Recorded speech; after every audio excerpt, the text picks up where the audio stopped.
team. And he said it just like that, too. He said they're talking about your team. So, all right, let's move on to the next topic. I'm excited about this. Before we do, if you would do that YouTube stuff for us, hit that like button, hit subscribe. If you're new here, welcome into the PTA family. We go live pretty much daily. We cover all different types of topics on the daily. We do post-game shows, in-season pre-game shows. We got you covered. We're going to probably do some watch parties this year as well. That's been highly, highly requested by the listeners. Listen, we're not experts here. We're not insiders. You already know that by the sound and the accent of my voice. But what we are is just like you, we're fans. We're in here just chalking it up, talking Packers, trying to get down to what happened, why did it happen, and the truth of covering the Packers. So we appreciate y'all making us a part of it. You talking watch parties live during the game? Bro. Oh, I won't be able. You guys we'll get canceled. We'll get canceled. Yeah. I think the people that I can do it, and I'm not trying to sound cocky. I can be calm as I'm cool as a cucumber during the game, right? I can do that. But I know Jacob wouldn't do it. Tim would be throwing something through the TV. Emilio would probably have to be on the sauce to be able to handle it. So I don't want it to turn into something where we got people in here pissed off the whole time because the Packers are losing by 2 points in the third quarter. You know what I mean? So, but again, I like talking ball with everybody in the chat, man. It's been a blast. So, all right, next thing here. Sounds like a good time, guys. Clint says, yeah. I don't know, man. Careful what you wish for. Yeah. Why the Packers don't need to trade for a star defender. You know, what did we hear the last 2 years, Jake? Go get Myles Garrett. Go get Max Crosby. Go get all these. Max Crosby. Yeah. All these just superstar defenders, right? Listen, are they great players? Yes. Would the Packers be better with Myles Garrett on it? They would. There's no doubt about it. To the tune of, 30 to 50 million per on average. What are we talking about here? Right? Like, you've got to get to the point, and I want you to look at where some of these teams are ranked defensively that have those superstar players. And I know the argument typically turns into, well, if they were on the Packers, it'd be different because we got other pieces in place and, ifs and buts, candy and nuts, we'd all have a Merry Christmas, right? Let's break it down here and why I believe the Packers don't need or didn't need to trade for a star defender, right? Packers Twitter and sports radio are buzzing. Green Bay needs a blockbuster trade for a star defender. Fans claim a game-wrecking pass rusher guarantees a Super Bowl. Classic Madden GM thinking. Chasing big names, tossing draft picks. But what if the Packers already have a championship defense? Here's why they're built to win now and why a splashy trade would be a mistake. Let's hit the super chat and we'll dive into the information. Chuck Jaggers with the super. Thank you, buddy. Says, at the end, can we get a quick 53-man prediction? Well, there is no such thing as a quick 53-man prediction. Not right now, dude. Well, we could try it, but yeah, we could attempt it, Chuck. We just have to tally it up and everything. We'll go over the depth chart, maybe talk about a couple players and a mock. Oh my God! See, y'all trying to get me divorced this evening, man. Unbelievable. I'm on her good side right now too, man. So much so she got me this huge autographed Josh Jacobs jersey that's framed with pictures of him and stuff. Absolutely awesome. Came home yesterday, surprised with that. She'll throw that thing in the front yard if we do a mock draft tonight, I promise. Did she get suckered by that Pristine Auction? Don't get me wrong. Pristine Auction is a reputable company, and I love them very much. And if they ever want to sponsor the show, again, they'd be lovely. And you could use promo code Packernet Podcast. I'm just saying, because they've been sending out text messages to me every day for the last 2 weeks being like, hey, bro, you got $50 in your account that's sitting there of free. No, it's I didn't put my money there. They just said that you got free money sitting there. So just tell them to cut a check, mail it to the house. Right. So, all right. So yards per rush attempt allowed last year. Guys, Green Bay was tied for second, allowing only 4 yards per rush attempt. Denver had the same 4.0. Baltimore was the only team better at 3.6. The roster is built. Championship defenses start in the trenches, and Brian Gutekunst has invested heavily. The defensive front includes Rashawn Gary, 2019 first-round pick, Devontae Wyatt, 2022 first-round pick, Kenny Clark, 2016 first-round pick, and Lucas Van Ness, a 2023 first-round pick. 4 first-round picks. That's deliberate, not assigned to trade for someone else's star. Gary on a $96 million extension is a monster at 27, leading the Packers in sacks and defensive line run stops. Clark anchored the league's second-best run defense while playing all season with a foot injury. Wyatt's finally exploding, finishing with a pass rush win rate in the 90th percentile amongst interior defensive linemen.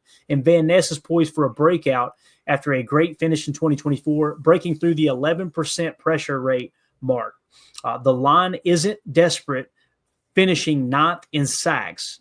It's game ready with White and Van Ness best football in front of them. Think about that, Jacob. Like Devontae White, his pressure rate was through the roof in terms of, across defensive tackle. You look at it, you see a 9% on NFL Pro, but when you compare that amongst defensive tackles across the league, he's towards the top.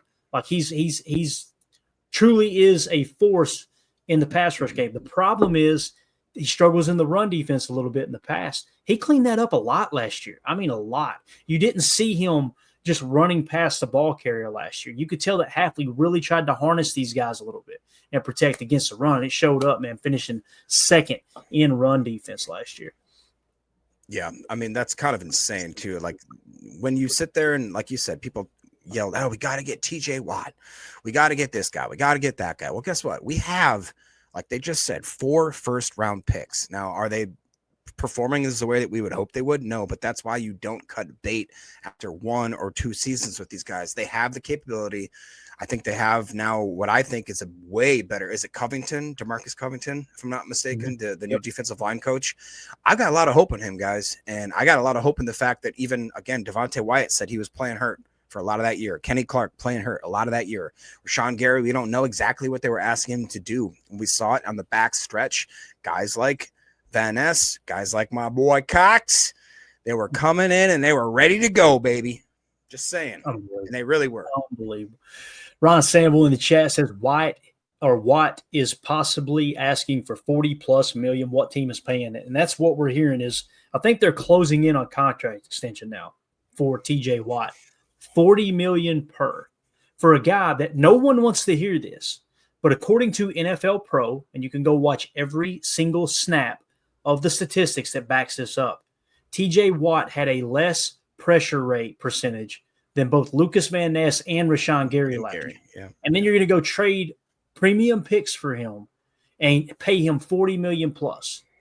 Like if you were upset about them extending Rashawn Gary and whatever his cap hit now is, whatever 20, 25 million, 23 million per, bro, you're not going to enjoy TJ Watt. He may still have some gas in the tank, but last year is kind of one of those, whoa, maybe this is the start. He's going to start to decline now. It could happen. So again, I just don't see giving up premium picks and 40+ million, as Ron Sample says here. I think he agrees. So yards per rush attempt, we talked about that, right? Yards per pass attempt allowed. The Packers finished tied for 8th at 6.4 yards per pass attempt allowed. Jacob, the problem last year was you couldn't keep Jair Alexander on the field. Well, without Jair Alexander on the field, look at what the pass defense did. I mean, you're talking about a legit top 10 pass defense with a top 3 run defense. You've got all the pieces you need. Now you got to go out there. You got to scheme. You got to not outsmart yourself, and you got to be prepared for the adjustments that the rest of the National Football League is going to make, having a full year of Jeff Hafley's defensive tape. That's why I say I see them taking a slight step back possibly, but it ain't going to raise alarm bells. You're still going to be hovering right around a top 10 defense. They may skyrocket to a top 3 defense overall, both pass defense and run defense. That could happen. I'm just based off of my experience watching the NFL, I think there'll be a slight step back, but there's no reason to go sell the freaking farm, trade away premium picks, and pay 40 million plus for someone like a Myles Garrett or a TJ Watt. Right. Myles Garrett, you can talk yourself into that. Yeah. TJ Watt, I just can't right now, not based off what we've seen last year. Can I push back a bit? Yeah, and I'll give just a 3-point argument as to why I think that they will, in my opinion, be more likely to be better. I would just say the improvement on the defensive line with guys like Colby Wood and Carl Brooks coming into their 2nd, 3rd, 4th year, whatever it is. I can't remember. I think it's their 3rd. Rashawn Gary is Rashawn Gary. He's going to do what he does. Guys like Brenton Cox, guys like Lucas Van Ness that are going to take that next step. But I look at the linebacker room. We've talked about it multiple times, how Quay and Mr. Cooper only started 1 game together, guys. Only 1 game together. I see that being an absolute difference maker. You add in a 3rd linebacker, whether it be Hopper or Isaiah. And then the fact that, like you said, that safety room, I don't think it can get worse with Xavier McKinney the way that he is, and with Evan Williams taking a step. And if he doesn't, then it means either Bullard or the guy that's who am I trying to remember? He doesn't exist. Who's the Zane safety? Anderson.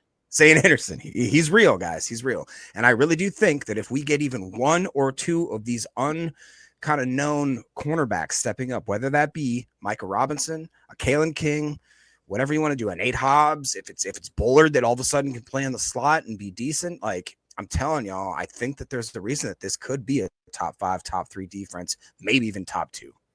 That's all I'll say about that. United Bates in the chat says, Greg, Crosby 3-year, $106.5 million contract. Deal includes $91.5 million guaranteed and an average annual value of $35.5 million.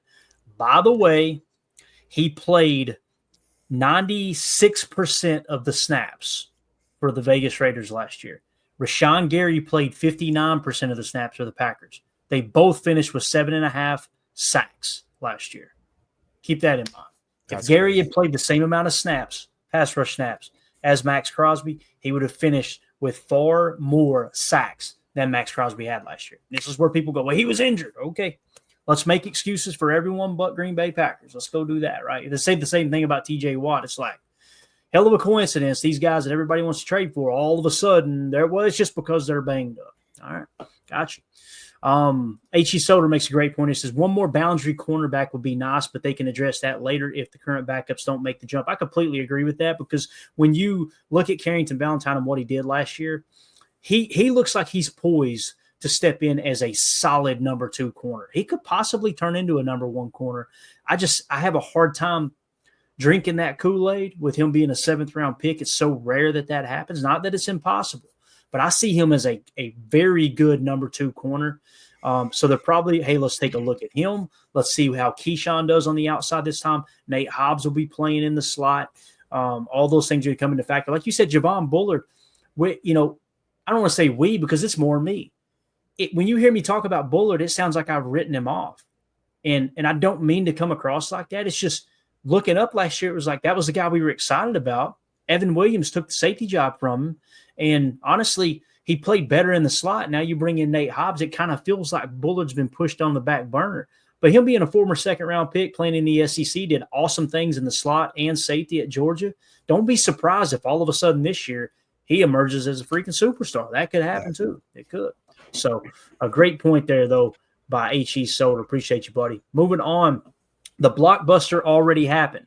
While fans dreamed of trades, Gutekunst landed Xavier McKinney, the offseason's biggest defensive splash in 2024. The ex-Giants safety is a true star, playing at an all-pro level and transforming the secondary. Quarterbacks fear him. Per Jeff Hafley, quote, he's a pro's pro. Pro Football Focus grades McKinney among the best safeties. He plays deep, he covers elite tight ends, and tackles at the line of scrimmage. His $68 million deal looks like a steal, and he costs 0 draft picks. Again, 0 draft picks. That's crazy. This is the game changer fans wanted. Xavier McKinney, man, we can't talk about him enough, Jacob. The things that he did for this defense last year was phenomenal. Again, when you look at the yards per pass attempt allowed, and we'll get to the takeaways here in a minute, he pretty much did that single-handedly with, I think 8 interceptions last year. Yeah. So that's when fans are calling for trades, Goody already did it. Yeah. Like he signed Xavier McKinney, one of the best safeties in the entire league. And we were all over it here because he was at the top of our shopping list, and I ain't going to BS you. When we filled out that list, we'd like to get this player, this player, this player. I seen Xavier McKinney. I'm like, it's never going to happen. Never going to happen. I'm not going to get my hopes up. And it was day one. Xavier McKinney's a Packer. What? Let's go live. Strike it up. Yeah, and you know what's even more crazy is everybody that these negative Packer fans that are like, Goody doesn't know what he's doing, blah, blah, blah, blah. Think about if you're a freaking Giants fan. Somehow you let one of the top 3 safeties walk out of there without getting any draft picks and very little capital, if anything whatsoever. It's just, to me, like, come on, guys. You have to look around the league. I think we all sometimes get trapped in our own little bubbles. I know Ryan talks about this quite a bit, about how just, like Packer fans are looking through a just kind of a lens where it's all we see is what happens with us. But you have to take a step back, realize there's 31 other teams, 31 other GMs, 31 other organizations that are making moves. And you can't just put them up like to each individual transaction and be like, oh, Goody sucked compared to that. It's like, no, look at the totality of everything. Like I don't know. It's here. Chucks has a great thing. Things could be a lot worse. I could be a Bears fan. Exactly. That was a good impersonation there, by the way. Let's try and do my best try here. Can't play it anymore with Rest in Jair peace. Young. Ed Madden says these guys are young. A lot of them are still growing. It's a great point, man. Great point. That's the thing, too, is like you could tell that was what Goody was trying to do. You get Jordan Love in the lineup there in 2023, right? Let's see what we got in him. Let's put a bunch of young talent around him. All right, let's see who emerges. Now let's go slap a couple veteran free agents in. You get Xavier McKinney, you get Josh Jacobs in the following year. Now you go get Aaron Banks, you get Nate Hobbs. You just kind of put pieces in place. Both of those guys were Pro Bowl players in Josh Jacobs and Xavier McKinney. If we're going off a precedent, and what Goody's done in free agency, he did the same damn thing with Zadarius Smith and Preston Smith and Adrian Amos, if you'll remember. And Devondre Campbell. Yeah, exactly. So if you're really if you're going to go off precedent, one thing Goody has done better than drafting is sign free agents. That's why when they signed Aaron Banks and when they signed Nate Hobbs, I got to step back and go, okay, they see something here. Because, boy, they've hit freaking home runs on these free agent signings. So this is another stat that people don't want to acknowledge. Sacks per game. The Green Bay Packers finished tied for ninth in the league at 2.6 sacks per game. Only 1/10 of a sack per game behind being the seventh best. They're tied with the Chargers and the Philadelphia Eagles. Jacob, the Eagles had this all-world defensive front, right? They averaged 2.7 sacks per game. The Packers averaged 2.6 sacks per game. Like, I'm telling you, there's not enough people that realized that last year because there were people in the sports media painting this picture that this defensive line and this pass rush was just absolutely horrible. It's crazy. The Hafley factor. Fans long complained about a passive defense. Jeff Hafley's arrival changes that. His aggressive 4-2-5 nickel scheme harnesses the front, letting Gary, Clark, White, and Van Ness hunt while not allowing huge chunk plays from scrambling quarterbacks and running backs. No more read and react. Players fire off with a one-gap approach while staying gap sound against the run. The defense plays faster and more confident. Hafley's DB expertise ties the pass rush and the secondary together with McKinney ball hawking and rookie sensation Edgerrin Cooper shooting his shot underneath. This unit is built to dominate. We're half 3/4 of the way through this article on the defense, and we haven't even talked about Edgerrin Cooper. This dude's. I'm almost to the point. If we come out in the first quarter of the season, Jacob, and he picks up where he left off last year, I'm going to start calling him generational. If people could say Caleb Williams' cheeks are generational, I'm sorry, man. Edgerrin Cooper's not getting enough shine. He isn't. And I understand the reality that Edgerrin Cooper could take a step back. That could happen, right? That's always possible. Sophomore slump, we see it all the time in the NFL. But if he just reemerges or emerges again this year, right where he left off last year, I'm telling you, man, earmark it. This dude is going to be – you're talking about Fred Warner – type football at the Mike backer position for years to come, especially in a nickel 4-2-5 where the Mike and Will is very interchangeable. So, yeah. What do you think about the fact that I don't know, man? You know how like people say that tight end's the hardest position to learn on the offense, just because there's so much. You got to learn. You got to learn everything. You got to learn the blocking schemes, obviously the run game, the passing game. You have to know everything.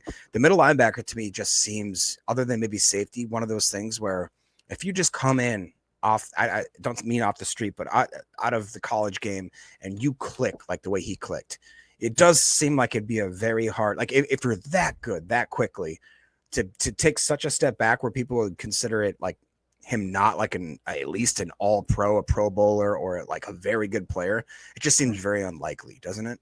It does, man. I completely agree.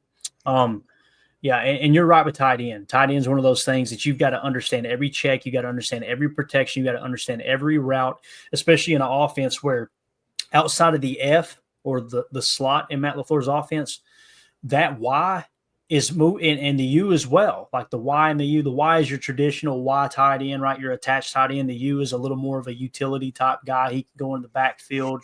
He can, split out wide as well, as we've seen Ben Sims do from time to time. They got to understand the choice route aspects. They got to understand the pass blocking. And at any moment, Jordan could check to a play like he did in Dallas where you're telling someone to stay in and block, right? And that tight end's got to be prepared to understand, do I play with outside leverage or inside leverage? Who's the Mike? Like if Jordan comes to the line and you were gonna run a post route as the Y, And then he comes in and like he did in Dallas, and he checks to an empty set, and he tells the tight end to stay in and block.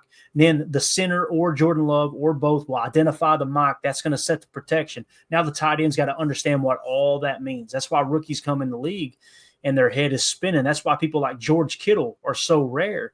And I'm telling you, man, I think Tucker Kraft is this close. He's got to go out there and do it, but he's this close to putting himself into that top 5 tight end category. Really do. Dude, if I had to make a if you want to call it a bold prediction, I think Tucker Kraft is going to be one of the best tight. I think he's going to be held up there in the league at some point with the George Kittles, with the, I hate even saying Brock Bowers just because he's already, but that guy came on the scene, right? I feel like Tucker Kraft he's too smart and he's too physical and he's too humble in like the best way. Like he's cocky is all, but he's humble at the same time, like just from his roots, from his beginning, from where he grew up, from what happened with his father, from what happened with his college career, being offered, bro, if I'm not mistaken, he was offered to go to Alabama and he's like, nah, I'm going to stick it out here in South Dakota, and then gets on the scene. And again, I think my favorite things to watch is Tucker Kraft highlights from last year, because you just see this guy when he's mic'd up. I mean, he's just a teammate, and he's the funnest dude that I've ever been around. And I also saw a picture of him, and I can't remember who it was. Is it Bert Kreischer that takes his shirt off all the time where they're at the Beer Olympics? And I'm just like, that's my tight end, dude. That's my guy. It's funny. We're sitting here breaking down the defense, and we can't get away from Tucker Kraft. I know. I'm sorry. Awesome. I love it, dude. I love it. Tucker, he's one of my favorite players, man. Him and Edgerrin Cooper are just going to be. I honestly think those are my 2 favorite players. If I could take them out like on a duck boat and go hunting, you know how fun that'd be? Yeah. You might not make it home, to be honest. No. But back to the defense, points per play allowed last year. This is the scoring metric I use, and I'll tell you why. I've been very fortunate to be plugged in with some of the gambling community and kind of get their take on what are the most important things. What are the statistics that people key in on the most in terms of putting money on the line and trying to determine win-loss ratio, all those things.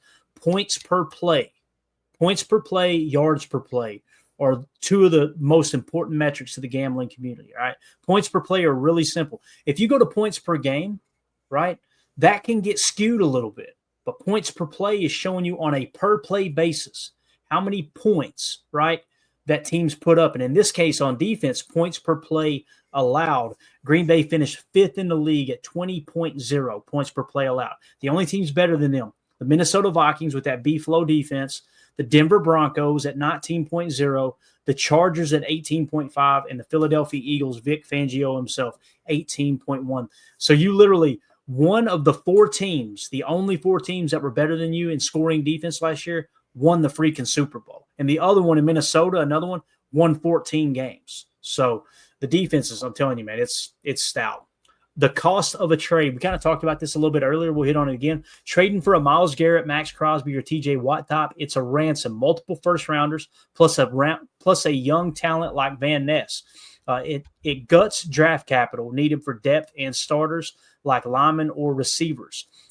Financially, it's a nightmare. A massive contract cripples cap space. See the TJ Watt rumors of $40 million plus. It risks chemistry too. This young team, fresh off back-to-back playoff runs, grows together. A big ego could disrupt that. Football's a team sport. Chasing one star weakens the 53-man roster, especially when the injury bug bites. See Jair Alexander. That's who was the biggest personality we had on the team. It was Jair, right? To the point that he made himself captain right before a game and got freaking suspended. And then him and the training staff and the coaches aren't on the same page with the injury, right? And now you kind of parted ways with that, right? You parted ways with, okay, he's in another team now. And then you're going to go out and try to trade for someone else who's going to come in with another big ego, and they're the top dog getting paid. Think about this too. It was a different time, but if you turn back the clock and you go back to the Lombardi days, Jim Taylor, one of the things that caused them to have a falling out with the Packers and Vince Lombardi, the great running back Jim Taylor, was they went out and they signed 2 rookies. It was Jim Grabowski and Donnie Anderson, if I remember correctly. And they called them the Gold Dust Twins because they were worth over $1 million. And here you got, and this is how some of the other players, I can't remember who was on the America's game that was telling us. It might have been Jerry Kramer, maybe Dave Robinson or somebody. But he said, You got these guys that haven't played a single snap for the Green Bay Packers, and they step in and they're making more than someone who's just spilled their guts on the field for, 7 years, 8 years, 10 years, right? That's going to upset the locker room a little bit. It is. So just something else that kind of comes into play in that regard as well. The Packers don't need a star defender. McKinney's already top 3, maybe even the best safety in the league. The D-line with 4 first-rounders is fearsome. Hafley's scheme maximizes talent. This young, deep defense isn't one piece away. It's already win. It's ready to win a championship right now. I could not agree more with it, Jacob. Again, you don't have to have the best defense in the league, but if you're hovering within the top 10 and you protect the football on offense, that if we had protected the ball better on offense last year, I think we win another 2 games. That's just me personally. If you don't have to cut the turnovers in half.